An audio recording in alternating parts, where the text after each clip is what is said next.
गुरु महाराज, मेरा क्वेश्चन ये है कि वैसे तो भगवान के सभी परम धाम है, पर भगवान के परम धामों में से एक वैकुंठ धाम और निकुंज धाम में क्या अंतर है? और वैसे भक्ति तो सभी करते हैं, बट वैकुंठ कौन जाते हैं और निकुंज कौन जाते हैं? महाराज जी कृपा करें। बैकुंठ का मतलब है जहां कोई कुंठा ना हो। कुंठा मतलब इच्छा, इच्छा को कहते हैं कुंठ, कुंठा। तो जिसके अंदर कोई इच्छा नहीं होती, कोई काम निष्काम है, वो बैकुंठ जाता है।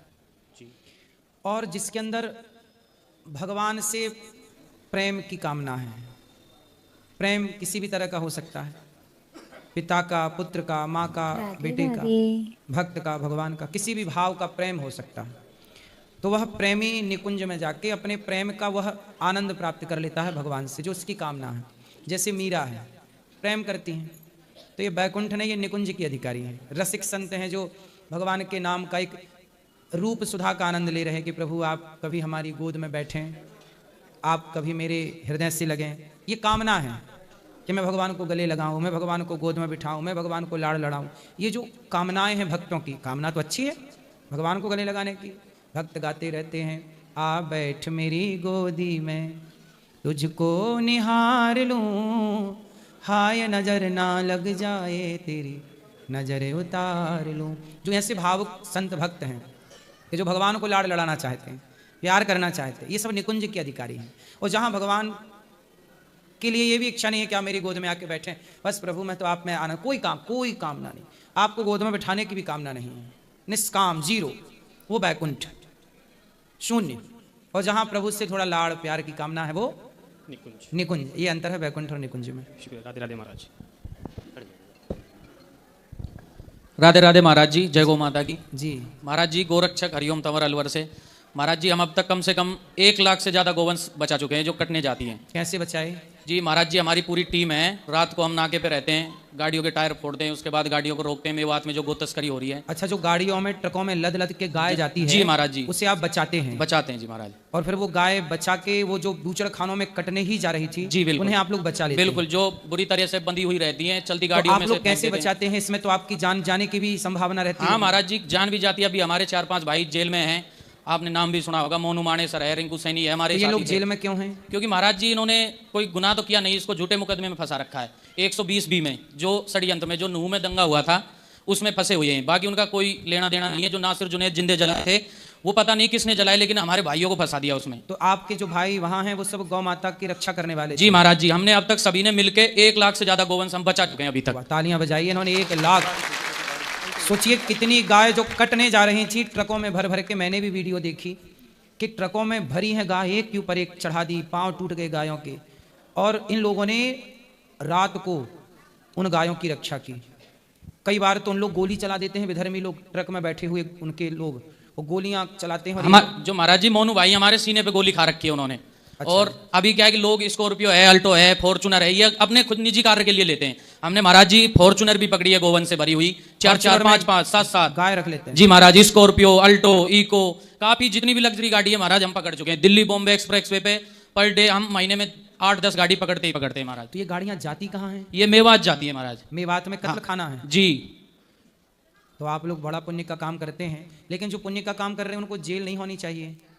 यही तो दुख है सबसे बड़ा कि हमारे भाई जेल में हैं। 3 साल हो गए, ना कोई आवाज उठा रहा है, ना कोई। आपसे मिले थे कुछ दिन पहले, आपको याद हो? भाई जेल में है, उसे गोली लगी है? हाँ जी महाराज। तो उसे क्यों गोली लगी? वो गाड़ी के पीछे लग रहे थे हम एक बार, मतलब गाय को बचाने के लिए? जी महाराज, काफी साल पहले की बात है, 4-5 साल पहले। तो हम एक गाड़ी के पीछे लग रहे थे, तो एक जो हत्यारा था उसने गोली मार दी, सीने पे लगी भाई के।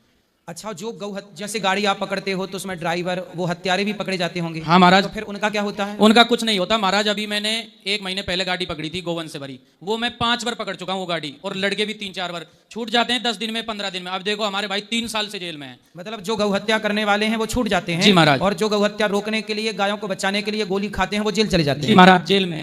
ये तो उल्टा चल रहा है भाई। इस आज़ाद भारत में गौ हत्या करने वालों को आप छोड़ दे रहे हैं, और गौ हत्या रोकने के लिए जो लड़के अपनी जान जोखिम में डालकर छाती पे गोली खा रहे हैं, उन्हें जेल में डालना तो अधर्म है, पाप है। तो गौ माता के इन सपूतों के लिए तालियां होनी चाहिए। महाराज जी, एक छोटा सा सवाल हो रहा है। और मैं प्रार्थना करता हूं कि ऐसे जो गाय के लिए अपना प्राण देने को तैयार हैं, ऐसे गौ रक्षकों के लिए सरकार को भी इनका साथ देना चाहिए।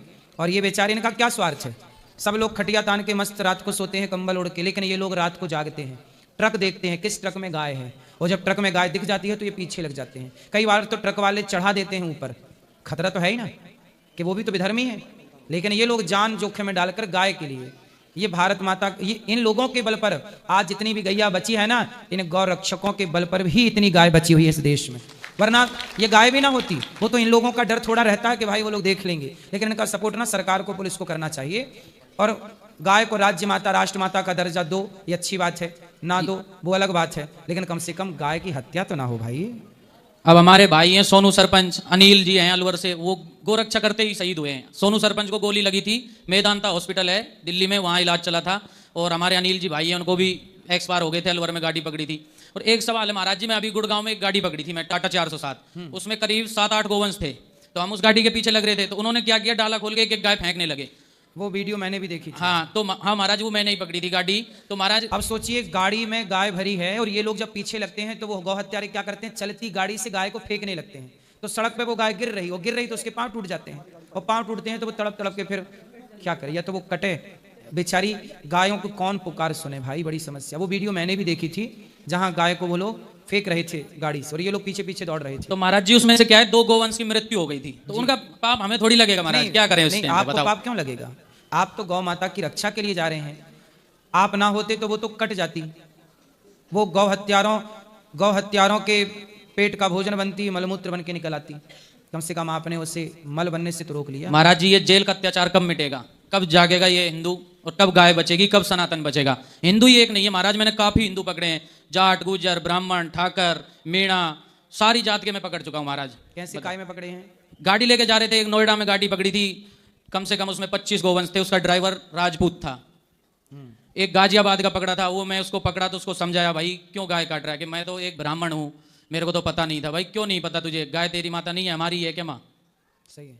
तो ये महाराज बहुत हम दुराचार हुआ। सनातनियों को देखो आपस में मिलजुल के रहना चाहिए, और गाय सबकी माँ है, हर हिंदू की माँ है। आपके पूर्वजों ने गाय की पूजा की है। आज भी शिव जी के मंदिर में शिव जी बाद में बैठते हैं, मंदिर के द्वार पर पहले गाय का बेटा नंदी ही बैठता है, और नंदी की पूजा आप लोग करते हो। बिना नंदी के शिव जी के मंदिर में प्रवेश नहीं होता, वो नंदी गाय का ही बेटा है, इसलिए गाय का सम्मान करिए। मेरा महाराज सभी से अनुरोध है, आप कहें सभी से कि गौ सेवा और गोरक्षा से जुड़े ज्यादा से ज्यादा, और अपने आसपास की क्षेत्र में जितने भी गोवंश हैं उनको सुरक्षित रखें। पुलिस पकड़ती है और पकड़ के छोड़ देती है। जी महाराज, ये गलत है, ऐसे लोगों को फांसी होनी चाहिए। काफी जगह तो पुलिस ऐसी है, बहुत अच्छा सपोर्ट करती है, बहुत जगह पुलिस ऐसी है महाराज जी लेती नहीं है गाड़ियों को।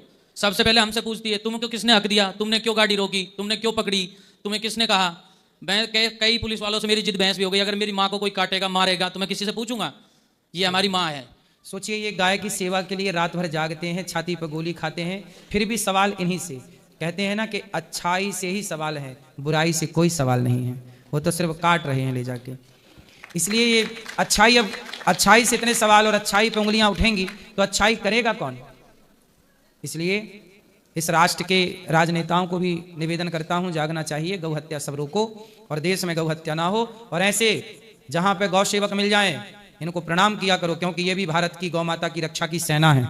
ये भी वो सेना है जो वो सेना, हमारे जवान जो देश के लिए शहीद होते हैं, तो ये भी तो गाय के लिए शहीद, इनमें से 2-4 शहीद हो गए, गाय के लिए शहीद हो गए, वरना उनका अपना क्या स्वार्थ था। वो भी बढ़िया खा पी के बिस्तर पे टीवी देखते मस्त सोते, खाते पीते जिंदगी, दारू बीड़ी सिगरेट खूब पीते जिंदगी जीते, लेकिन नहीं, उन्होंने त्याग को चुना, गाय की रक्षा को चुना और उसके लिए अपने प्राणों की आहुति दे दी। इनका भी तो सम्मान होना चाहिए। आजकल गौ माता के रक्षकों को कुछ लोग क्या कहते हैं, तो गुंडे हैं। अरे गाय की सेवा करना क्या गुंडागर्दी है? गाय की रक्षा के लिए ट्रक पकड़ना, ट्रक में भर के गाय जा रही है, यदि गाय ट्रक में भर के जा रही है, मुझे दिख जाए तो मैं ही पकड़ लूं कि भाई साहब ये कहां ले जा रहे हो इतनी गाय को काटने, और काटने से यदि मैं रोकूं तो क्या मैं गुंडा हूं? इसे आप गुंडागर्दी कहते हैं। तो हाँ, गाय की सेवा के लिए यदि आप इन्हें गुंडा कहते हैं तो ऐसे गुंडों की जरूरत है इस देश को। गाय के लिए ऐसे ही गुंडे चाहिए जो गाय के लिए खड़े तो हैं, पितामह भीष्म की तरह चुप तो नहीं है, कम से कम ये बोल तो रहे हैं, चल तो रहे हैं, कर तो रहे हैं। उनसे तो बेहतर है जो गाय के लिए कुछ भी नहीं कर रहे हैं, उनसे तो लाख गुने अच्छे हैं ये। और बताओ उन लोगों को ही जेल में डाल दिया गया जो छाती पर गोली खाए बैठे हैं गाय के लिए। ये तो अधर्म है भाई। हम प्रार्थना करते हैं देश की सरकार से कि कम से कम ऐसे गौ सेवकों को सम्मान तो दीजिए, जेल ना दो साहब, ये तो सम्मान के अधिकारी हैं, इन्हें जेल क्यों? तो सम्मान के अधिकारी हैं। आप बताइए, निर्णय दीजिए, ऐसे लोग जेल के अधिकारी हैं कि सम्मान के? लेकिन क्या मिल रहा है? इतनी गलत बात है। भगवान हम सब साथ में हैं और गौ माता के लिए हम सब साथ में हैं, गाय की रक्षा के लिए हम सब साथ में। राधे राधे महाराज, जय गौ माता, जय गोपाल। बोली गौ माता की जय श्री कृष्णा, राधे राधे गुरु जी। जी जी। सादर चरण स्पर्श। गुरु जी, मैं 21 से आपको सुनने लगी हूँ। कोरोना हुआ था, बहुत बीमार हो गई थी, जब आपको एकाएक देखा, जब से मैं रात दिन हमेशा आपको सुनती हूँ।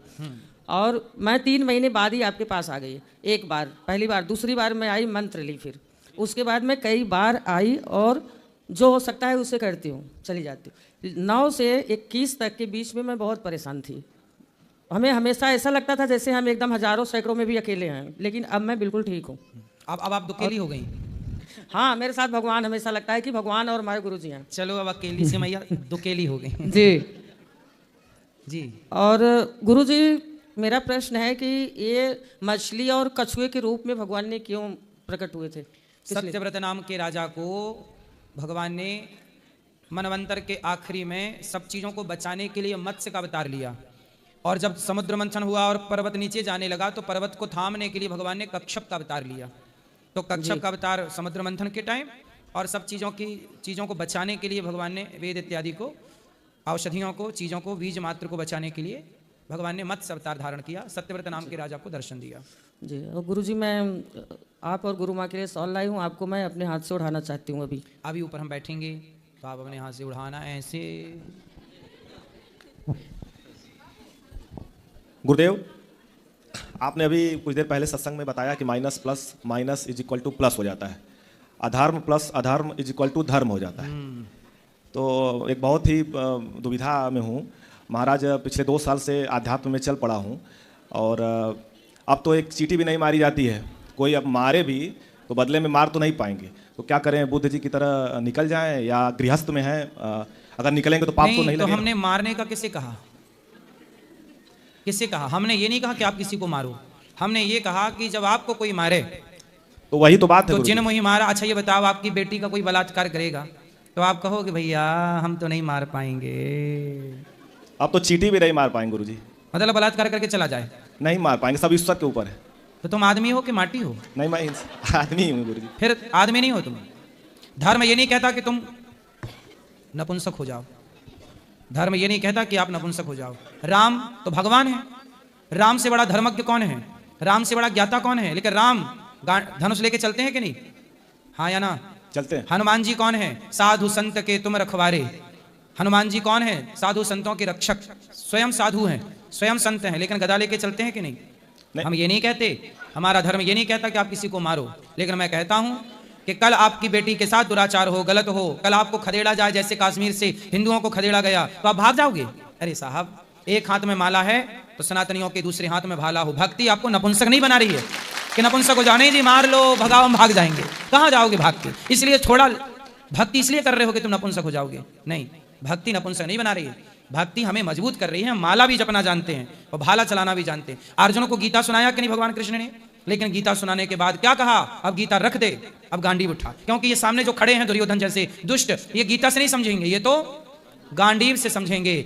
जो जिस भाषा में समझता है उसे उस भाषा में समझाओ। प्यार की भाषा में समझते हो तो साम दाम। भैया मान ले मेरी बात, गीता सुन, रामायण सुन, धर्म से सुना रहा हूं, सुन। मानेगा? रावण को समझाया हनुमान जी ने, बेटा मान ले, सीता माँ को लौटा, नहीं माना। अंगद जी को भेजा, भैया मान ले, सीता माँ को लौटा, नहीं माना। फिर क्या हुआ? राम जी ने धनुष निकाला। क्या करें भाई? समझा रहे हैं, विनय न मानत जलधि जड़ गए 3 दिन बीत, बोले राम सकोप तब भय बिन होई न प्रीत। साहब, भक्ति करने निकले हो, एक प्रश्न बनने नहीं। एक प्रश्न गुरुजी है कि पहले ये बताओ, बात समझ में आई कि नहीं? आई, क्या समझ में आया?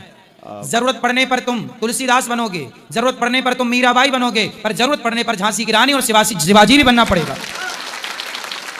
तो जरूरत पड़ेगी तो आपको कबीरदास सूरदास होना है, और जरूरत पड़ी तो शिवाजी और छाबा भी होना है, महाराणा प्रताप भी होना है। हाँ या ना? हाँ। तो गुरुजी, विरक्त और गृहस्थ दोनों के मार्ग अलग अलग हैं या दोनों के कर्तव्य अलग अलग हैं? गृहस्थ का धर्म है कि आपके द्वार पे कोई आए तो आप अतिथि देवो भव का भाव रखें और आप उसको भोजन दें जो आपके द्वार पे आया है। नहीं, इस मामले में जो हमने प्रश्न पूछा, इसके मामले में गृहस्थ और विरक्त में क्या? नहीं, गृहस्थ हूं, मैं भी तो गृहस्थ हूं। राम जी भी तो गृहस्थ हैं, राम जी गृहस्थ हैं और हनुमान जी विरक्त हैं, लेकिन दोनों के हाथ में देखो शस्त्र हैं। दुर्गा मैया नारी हैं पर हाथ में तलवार है। हाँ या ना? हाँ। काश्मीर के हिंदुओं के पास यदि तलवार होती और उन्होंने यदि अपने राम को उस वचन को याद रखा होता कि गीता भी, कृष्ण के वचन को गीता भी और गांडी भी दोनों रखे होते, बैलेंस रखा हो, तराजू में दो पलड़े होते हैं, हाँ या ना, तब हिसाब होता है, एक पलड़े से तो हिसाब नहीं होता। ऐसे ही यदि गीता का ज्ञान होता हिंदुओं को और गांडीव का ज्ञान होता तो यह देश 1000 वर्ष तक गुलाम रहा। 712 में सबसे पहले आक्रांत आया था। मोहम्मद बिन कासिम कब आया था? 18 साल का छोरा था मोहम्मद बिन कासिम, 712 में आया था पहली बार। 712 से लेके 1947 तक ये देश गुलाम था। कितना हुआ? 1000 साल से ज्यादा। 18 साल के छोरे ने गुलाम बना दिया इसी बल पर, तलवार की नोक पर। और तुम बोल रहे हो कि नहीं जी अब तो हमें मार लो, हम कुछ नहीं करेंगे, आओ बलात्कार जाओ करके हम देखते रहेंगे बस। हाँ, हमसे नहीं होगा, हम चींटी नहीं मार सकते, हम चींटी ना मार। चींटी क्यों मारना? चींटी ने हमारा क्या बिगाड़ा? हम कुत्ते को क्यों मारे, गधे को क्यों मारा, बिल्ली को क्यों मारे? हमारा किसी ने कुछ नहीं बिगाड़ा, हम नहीं मारेंगे। पर हमारा किसी ने बिगाड़ा, हमारे देश की तरफ आंख उठाई, फोड़ देंगे तुम्हारी आंखें। यही धर्म है। ठीक है, समझ गए बात? ठीक है गुरुजी, ठीक है। तो अब सीखोगे जी। क्या?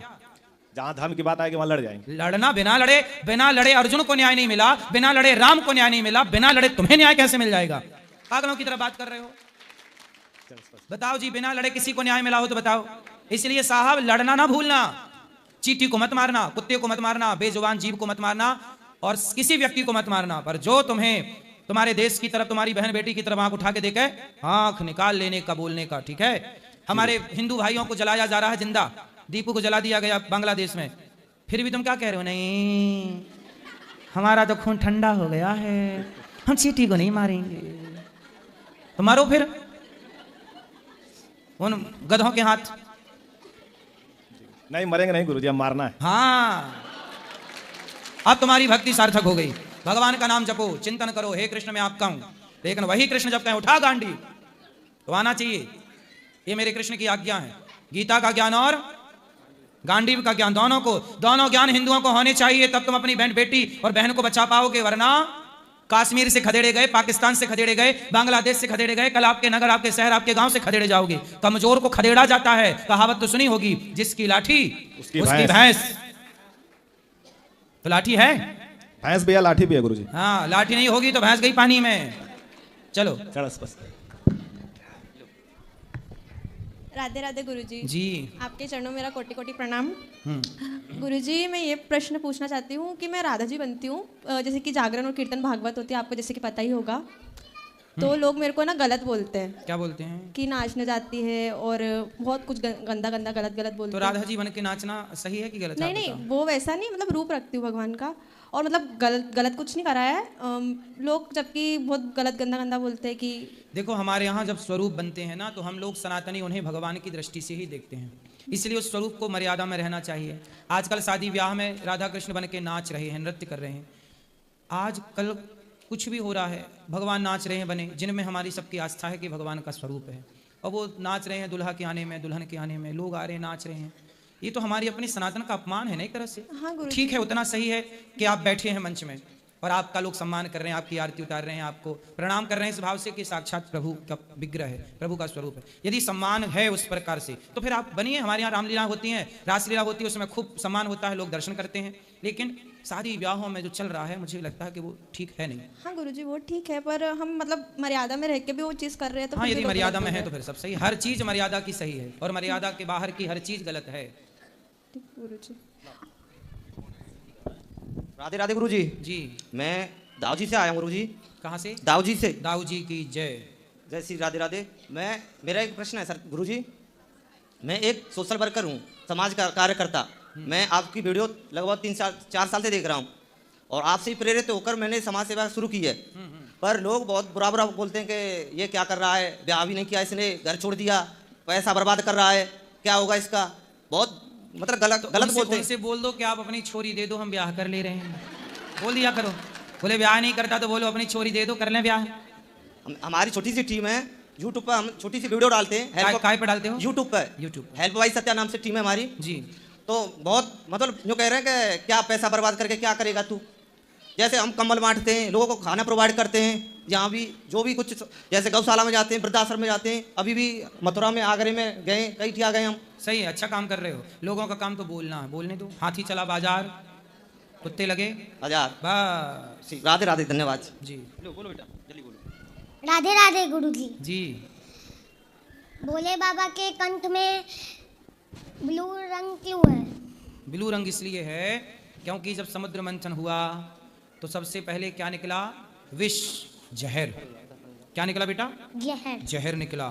कोई भी शुभ काम करते हो ना तो पहले जहर ही निकलता है, मतलब असफलता, आखिरी में अमृत निकलता है। तो शंकर जी ने वो जहर क्या किया? देवताओं के कहने से पी लिया। कंठ में। पी लिया तो भगवान के हृदय में सीताराम विराजते हैं शिव जी के, तो शंकर जी को लगा कि वो जहर अंदर जाएगा तो प्रभु को जलन ना पहुंचाए, इसलिए उन्होंने अपने कंठ में ही सारे जहर को रोक लिया और नाम पड़ा नीलकंठ भगवान की। तब से उनका कंठ नीला है। ठीक है, और कोई सवाल? कुछ? राधे राधे। राधे राधे। श्री राधे राधे गुरु जी। जी। हमको यही है, एक विनती है कि अपना चरण छूने का हमको आज्ञा दीजिए। अभी ऊपर बैठेंगे तब आज्ञा देंगे मंदिर में। राधे राधे गुरु जी। जी। मैं धनबाद झारखंड से। अच्छा। गुरु जी हमारी कुलदेवी माँ दुर्गा जी हैं। हाँ। और हमारे घर में दुर्गा जी का मंदिर है। तो हम लोग जैसे दुर्गा जी का पूजा करते हैं, और धर्म तो यही कहता है कि सब भगवान का तो एक ही रूप है ना, भगवान भोलेनाथ, महावीर जी, भगवान श्री नारायण हरि, दुर्गा जी, सब तो एक ही रूप हैं। तो हमारे मन में ये बहुत बार बार ये प्रश्न घूमता है और मन में हमें ये बहुत मैंने हमको विचलित जैसा लगता है कि महादेव जी का जो हम पूजा है बहुत मन से करते हैं। महादेव तो जी महादेव जी का। ठीक है, शिव जी। शिव जी। तो हम आपसे ये जानना चाहते हैं प्रभु कि हम दुर्गा जी का पूजा करें या महादेव जी का, क्योंकि भगवान तो सब एक हैं। अरे तो दुर्गा जी जो है, शिव जी जो है, शिव जी की धर्म पत्नी माँ पार्वती हैं जी। और पार्वती ही माँ दुर्गा बहुत रूपों में पूजी जाती हैं। जी। तो आप भेद क्यों मानते हो? हम भेद नहीं मानते, हम इसलिए जैसे हम तो मन में यही मान लिए हैं कि भगवान तो सब एक हैं। हाँ, उनका रूप अलग है और नाम अनेक है। सही है। हम दुर्गा जी को भगवान शंकर ही मान के पूजा करें। भगवान भोलेनाथ को भी हम दुर्गा जी भी मान के पूजा कर सकते हैं, क्योंकि शंकर जी को शंकर जी मानो, दुर्गा जी को दुर्गा। क्योंकि भगवान तो सब एक ही है ना। एक ही है। पति पत्नी है भगवान शिव की पत्नी माता पार्वती, राम जी की पत्नी माता सीता, कृष्ण जी की पत्नी माता राधा रानी। राधे राधे गुरु।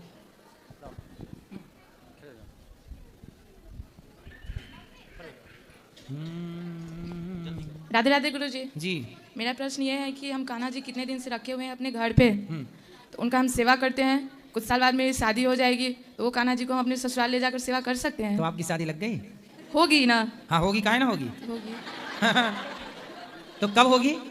अभी फिक्स नहीं हुई है, बट घर में सब लोग बोल रहे हैं कि कान्हा जी को छोड़कर नहीं जाना है। हाँ तो आप शादी जब हो तो अपने भगवान को लेके जाना।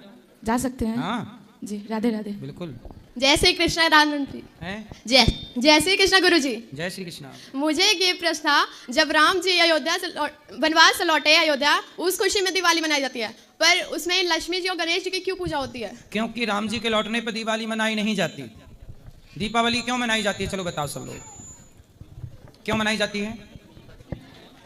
दीपावली का निबंध हम लोगों ने भी लिखा था 6वीं 7वीं क्लास में, 5वीं में, कि राम जी वनवास से लौट कर आए, इस खुशी में दीपावली मनाई जाती है, दिए जलाए जाते हैं, ये निबंध था। लेकिन जब समझ आई, पढ़े, तो पता चला कि दीपावली के दिन राम जी नहीं आए थे, राम जी के आने की तिथि अलग है। तो फिर दीपावली क्यों मनाई जाती है? तो समुद्र मंथन से जब लक्ष्मी जी प्रकट हुई थी तो लक्ष्मी जी का भगवान श्रीमन नारायण से वरमाला हुआ और उनके विवाह की तिथि को दीपावली कहते हैं, इसलिए लक्ष्मी पूजा होती है। और लक्ष्मी नारायण और लक्ष्मी गणेश की पूजा क्यों होती है दीपावली में? क्योंकि लक्ष्मी धन की माता है और गणेश जी बुद्धि के देवता हैं। जिसकी बुद्धि गणेश जी जैसी होगी उसी के पास लक्ष्मी जी होंगी। गणेश जी के बगल में लक्ष्मी जी बैठती हैं, तो बुद्धिमान के पास ही लक्ष्मी होंगी, बुद्धिहीन के पास लक्ष्मी तो नहीं होंगी। तो इसलिए लक्ष्मी गणेश की पूजा, ये समाज को मैसेज है कि गणेश जी जैसे बुद्धिमान। राधे राधे। राधे राधे गुरु जी। राधे राधे महाराज जी। महाराज जी, एक जो भगवत मार्ग का प्रतीक है, उसको भगवत साक्षात्कार होने से पहले ऐसे कौन से अनुभव है, संकेत है, जिससे कि उसे ये पता लग सके कि वो सही मार्ग पर है या नहीं है? सही मार्ग पर तो देखो उसे पता लग ही जाएगा जब वो नित्य भगवान का चिंतन करेगा और सही काम करेगा। अब जैसे आप किसी की सेवा करें, नाम जप करें और अपना काम करें, पैसे कमाएं, काम धाम ठीक ठीक करें, तो आप सही मार्ग पर हैं। अब शराब पीने लग जाए कोई, पराई औरत को देखने लग जाए कोई, व्यर्थ का गुस्सा करने लग जाए कोई, तो समझ लो कि रास्ता भटक गया। भगवान का चिंतन करते हुए अपना काम नहीं छोड़ना है, ठीक है? काम करते हुए भगवान का चिंतन करना है, ठीक है? यही सही मार्ग है। ये नहीं कि हम सब छोड़ देंगे और फिर भजन करेंगे, नहीं। छोड़ के क्या, जो छोड़ के आए क्या वो पूरा छोड़ पाए? छोड़ना बाहर से होता है कि भीतर से? भीतर से। तो भीतर से तो कहीं से भी छोड़ सकता है। आप घर पे रहो और भीतर से, कमल पानी में रहता है, पर पानी में रहता हुआ पानी की एक बूंद कमल को छूती नहीं है। बूंद डालो तो गिरा देता है कमल। ऐसे पानी में रहता हुआ वो पानी से अलग है। ऐसे जगत में रहते हुए जगत से अलग होना, यही त्यागना है, यही छोड़ना, और इसी त्याग के संग ईश्वर को अपनाना है। राधे राधे महाराज। आपको दो बात नहीं है। चलो और किसका सवाल? भैया छोटा। राधे राधे गुरुजी। जी। मेरा प्रश्न ये है कि साम दाम दंड भेद का मतलब क्या होता है? अच्छा पूछा आपने। साम मतलब समझाओ, भैया मान जा। फिर दाम पैसे लेके दो, ये भैया 2 रुपए ले ले, मान जा यार, 3-5 ना करो। दाम दंड, समझाने से ना माने, पैसे से ना माने, एक तमाचा चटाक दंड। और जब दंड से ना माने तो भेद, फिर उसका त्याग कर देना चाहिए। ठीक है, नीतियां अपनानी चाहिए, वो भेद है। राधे राधे गुरुजी।